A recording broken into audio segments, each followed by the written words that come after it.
Hey guys, and welcome to a new video. I have finally settled down on my league standard for 324 Necropolis League, and it's going to be the Bleed Bow Gladiator. I'm a Bleed, or better said, dot enjoyer, and I have high confidence levels that this project is going to turn out very, very well.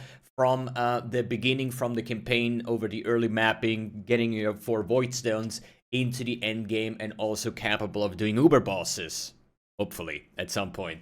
But today I want to share all the information that I picked up together from the early leveling trees, the gem setups, 4-link, 5-link, 6-link, and so on, and how I would further progress the character.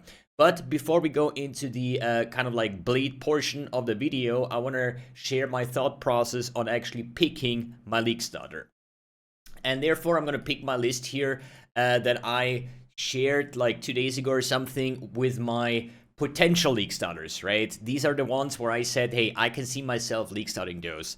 So, as I said, Bleed Bow was the final decision, so why not Archmage Hex plus Ignite? And I want to put both Archmage builds on this list in the same category for the explanation-wise. So basically, there is a lot of mana stackers in the new league, or at least there will be, because I know a lot of content creators that are now stepping on the hype train for Archmage, the mana stackers, and so on and so forth. And I did already league start Archmage, kind of like Ignite Arc version, like last league, I think even 2 leagues ago. 3 leagues ago, I played the Archmage Arc version that would be like similar to the Rage Archmage Spark Sound as I would have planned it. But honestly, I think that the items are going to be very, very expensive, and I do say this all the time, that mana builds, when I played it, when they were like completely off meta, and there's like 5 people total that play that, right? The items are very cheap, and that's why the builds are turning out that well, because for a low investment, you get like a very decent character going, right? This probably changes now, since a lot of people are going to play mana builds, and the mana gear is going to be in a higher demand, means it's going to be more expensive, means it's not going to be the average experience that I had with my mana builds. On top of that, I do believe that the strongest mana stacking builds are going to be Hierophants with the energy shield mana kind of like scaling version. I always prefer the agnostic because I love agnostic. It's like the best keystone in the game for me. But from the ceiling wise point of view, I think the Hierophants are going to take it over, either as a mana forged arrow setup or a Mjolnir based setup. So all the things that are going into the Hierophant category, for example, a Mjolnir, an Ivory Tower, an Indigon, a Squire Shield, all these kind of things are going to be very expensive. And I wouldn't wonder if something like a Mjolnir goes for like 15 to 20 divines early in the league, because there is like, it's always like, offer and demand, more or less. So the more people want to buy a Mjolnir and there is not a lot in the market, the prices go up. It's just like how the market works. And I don't want to deal with any of the mana stuff. Like I'm just gonna lean back and say, like, you know what, you guys can do all your mana stuff and fight for prices and all these like key items. I'm just gonna stay away from all of that. That's the reason why I decided to not play any kind of mana build as my league starter, at least. Essence Drain Contagion falls short, because in 318 Sentinel League I did play Essence Drain as my league starter, and I had actually pretty good gear for a day 4 showcase with a 6-link shafts and stuff like that, but the damage is just not there, and I want to kind of do uber bosses earlier this time around, and I don't see Essence Drain having enough damage output without like at least spending 200-300 divines for it. And last but not least, the Burning Arrow Ignite Elementalist. I did some PoBs. I was confident in it, but in the end of the day, I had like a 17,000 life health stacker or life stacker, and it came down to like a 7-8 million Ignite DPS, where I'm like, bro, this is already endgame gear. So the EHP and tankiness was nice, but the damage was just not there. So I was hoping for some, better results on that. What do you say? On that front, okay? So that's why I decided Bow Gladiator it is. I did do a league start test on this character in solo self-found. I did play this build in endgame already. I played it in mid game, and on my last bleed bow character that you see basically on this footage over here, I've killed all the uber bosses. I did wave 30 simulacrum, and I did 100% daily on it as well. So in that case, I know I'm confident enough in this build to get me from Act 1, Level 1 up to Endgame, because the possibilities of scaling the damage and the tankiness is just there, and that's why I say it's going to be my safe pick. For those who want to know about my solo self-found journey on this character, the thing though is you have to take it with a bit of a, grain of salt, because the leveling stuff was all super fine. As soon as you get like your chance to bleed going, your resolute technique, and your gladiator bleed pops from second lap, you're just chilling. You're just running through everything, the entire campaign, the early maps, the mid-tier maps. It's super, super chill and easy. Thing though is, in the so I played this like in solo self-found until the 2 void stones, like the first 2 quests here in Exile and Eater of Worlds, and in the end it was like not that great. But for an obvious reason, I already found like a divine and a couple of chaos that I could easily upgrade my character, but that is kind of hard in solo self-found, right? So I take this as the prime example for like the level 1 until like mid-tier maps, at this point, or early white tier maps.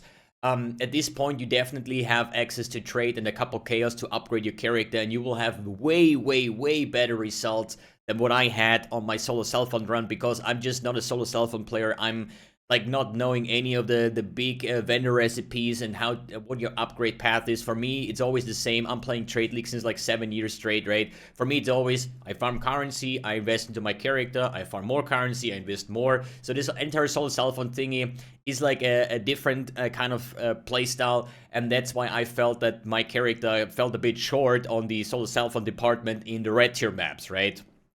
Obviously, if your gear is like worth 5 chaos, then no character will have like a good experience in tier 16. But I still was able to do the quest, like the 2 Voidstone runs, so I'm feeling very confident in that regard. But as you see in the footage here, when it comes, as soon as you have like your puncture snipe setup going, even though it's like a bit, clunky in the start, because you're channeling very slow and stuff like that, but usually every single puncture is a kill, tanky, like whatever, essence monsters, Izaro, map campaign bosses, all these have like a kind of a role play in the start. No boss is like really instantly active, so you just channel it up, you just release the arrow, and just that boss is dead. 1 puncture every campaign boss and stuff like that. It is just a bit absurd, honestly, on how strong that is. Good, let's take a look at my PoB that I made to help you guys out with the early leveling. So let's go to the final league starter here. So, first of all, I put in the gems and stuff, and I kept the items empty. Reason for that is I don't plan to use or plan on my league starter to do any big shenanigans. The only thing that I have here is Mark of the Submission. That should be like a 1-2 chaos item early on. It is a common unique. It drops, I think it's solo self, and I found it in like Act 2 or something, and putting in a vulnerability there is quite nice. The rest is just, I mean, we go over the gearing process anyways, but it is just full of life resistance. There is not going to be any special unique or item combination that is going to give you like a sick power spike. It's literally life resistance, and that's pretty much it. And since I cannot know what you guys gonna find or I'm gonna find on league start, that's why I just kept it empty at this part. So let's go over the skill point thing. This is, I think, the early, I don't know, like level 20 kind of like thing. I would go down here, take the life notes, a couple of attack speed notes, taking deadly draw and heavy draw for the early damage scaling, as well as like 1 point here into life and mana leech just to get like the mana leech going. And then we have some life notes over here, and the first big cluster is this one over here, which gives us a lot of like attack cost bleeding. The problem with split arrow is that, which is like my clearing skill of choice, it doesn't have a 100% chance to bleed early on. You can put in a chance to bleed support. That's what I definitely recommend doing early on. But your chance to bleed is kind of like locked behind the first labyrinth, which is about level 30. So what I would recommend until then, until you have a first lab, is take every attack cause bleeding thingy. Maybe you find a bow with chance to cause bleeding, the chance to bleed support gem, until you reach like the blood in the eyes. But early on, as I said, Damage nodes over here, bleed nodes over there, and 1 point into life mana leech should go a long way with that.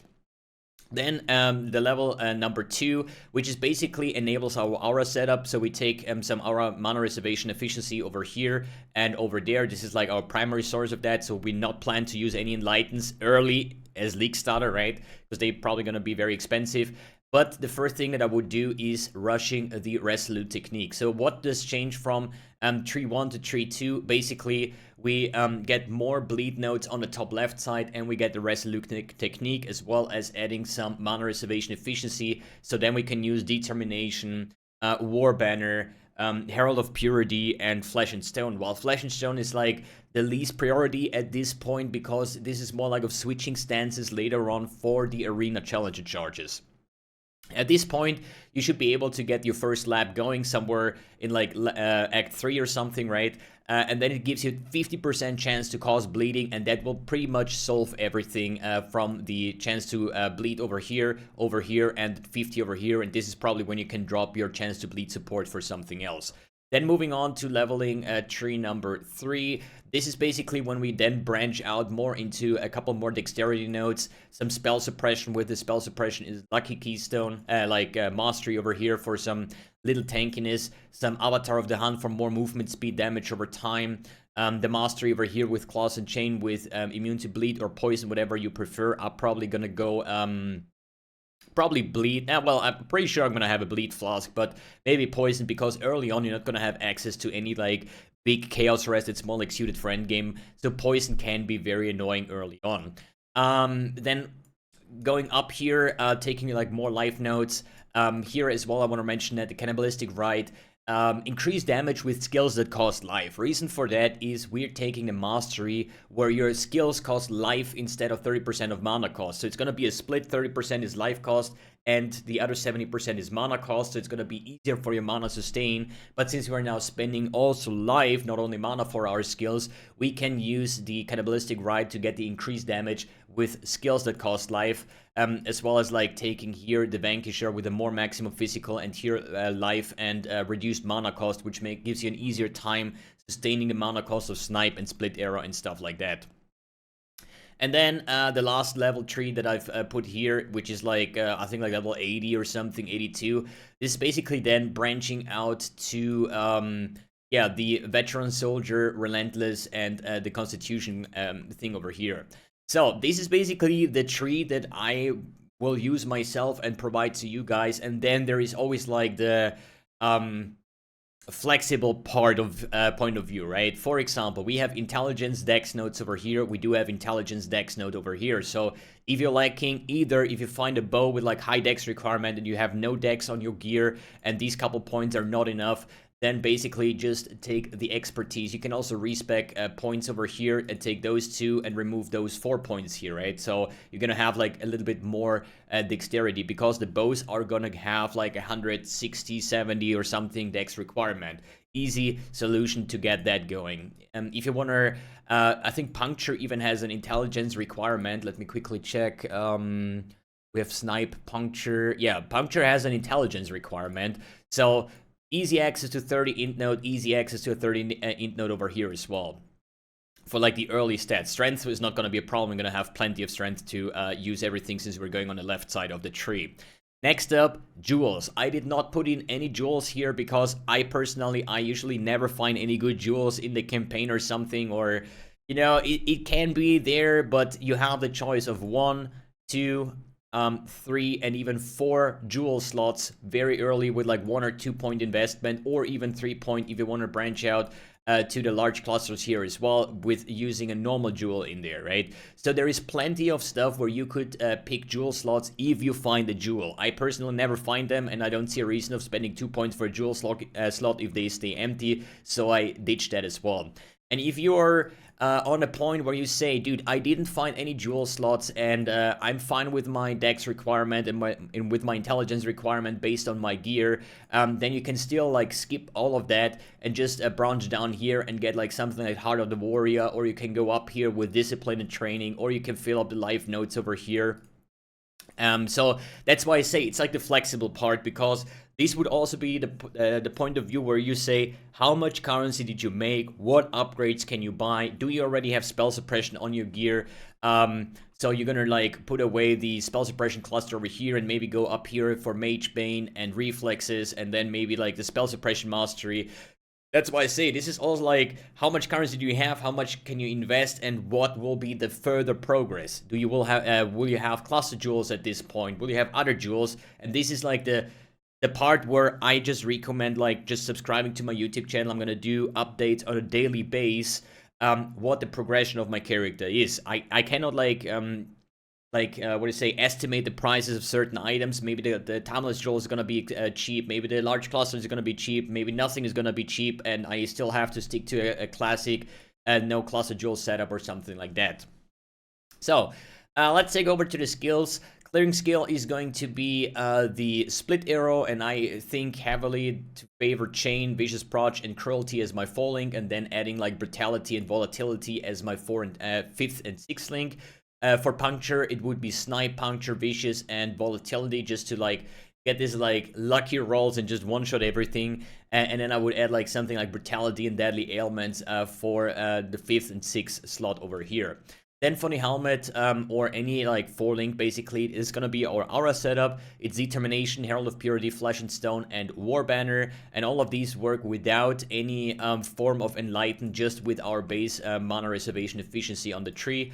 Then we gonna have a Mana Forged Arrow setup with Frenzy, Ensnaring Aura, Arrow, and Maim, which basically is the automated system instead of like using your Ensnaring Arrow totems. And this is gonna feel a lot better the more attack speed you're gonna have, because then you're gonna spend more mana in a shorter amount of time, which gives like a better uptime of these things. But generally speaking, it's always nice to have. You can even maybe early on put Ensnaring Arrow out of the Mana Forged Arrow setup and use it as a hand cast, a hand attack tool, because sometimes when there is a lot of monsters, SSs and stuff, it's like rather unfortunate if your Ensnaring Arrow doesn't hit the SS monster, for example, so it's easier to just manually do that. But later on, you're gonna have like so many Mana Forged Arrows flying around that everything will be covered that is important, that doesn't die early on, right?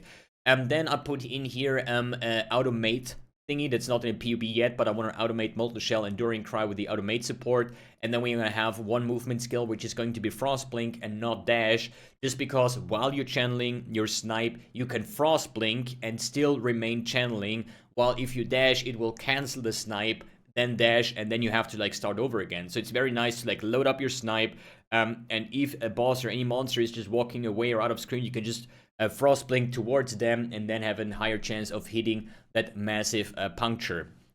And as I said, you can do that. I'm definitely gonna do that with the Mark of Submission ring with a vulnerability here. It is super nice. It gives us higher chance to inflict bleeding, and the enemy takes more physical damage, or yeah, takes increased physical damage. So that's gonna be quite of a no-brainer when it comes to that. Good.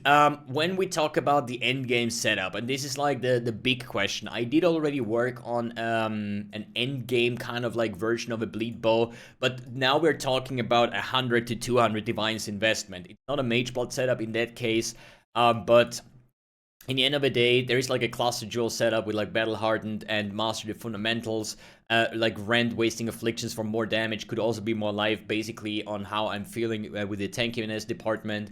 It's gonna be, I think what's pretty neat is gonna be Supreme Ostentation to fix all these like early stat requirement problems. And then like Forbidden Flame Flash jewels and something like that. And I do think actually this is not like a finalized version, but in the end game, I think I'm gonna go away from Gladiator and pick the Champion instead, and just yoink the Gracious Violence node from Forbidden Flame Flash, because I think Champion just offers more in the tankiness and overall feels good department over than Gladiator. I mean, we're gonna lose a lot of like speed based on the arena challenger charges, but I think the bleed pops are more important for like doing like end game mapping with potentially up to like 11 modded rare mods, and you know, I think like we're gonna need some more clear and damage and tankiness and stuff like that. But this is like work in progress. I'm also thinking about not using the Elegant Hubris. I'm thinking more of a Divine Flesh setup, because I want to really get this character very, very tanky to conquer tier 17 maps and uber bosses and stuff like that. Good. That is the more or less a point of view that I have right now. Now I'm gonna work on an atlas tree that I will then upload tomorrow for my early mapping strategy or whatever sustain thingy that we're gonna discuss tomorrow. And basically, then we are on Friday, which is going to be League Start, and I think it's going to be an amazing time. Obviously, we have no spoilers yet what modifiers can be on like the League mechanic crafting section, so there is going to be adaptations there. Yeah, I think that's pretty much it. As I said, I'm going to do an update every single day on my build progression, what items did I find, what currency did I make, where did I invest those, and just give you guys like the complete journey from like level 1 to endgame, including Uber bosses, hopefully this time, because it would be really nice and something new for me to stick to a League starter as long as it takes to conquer the entire Atlas, basically. Alright, guys. Thanks for tuning in. Thanks for watching. Next video.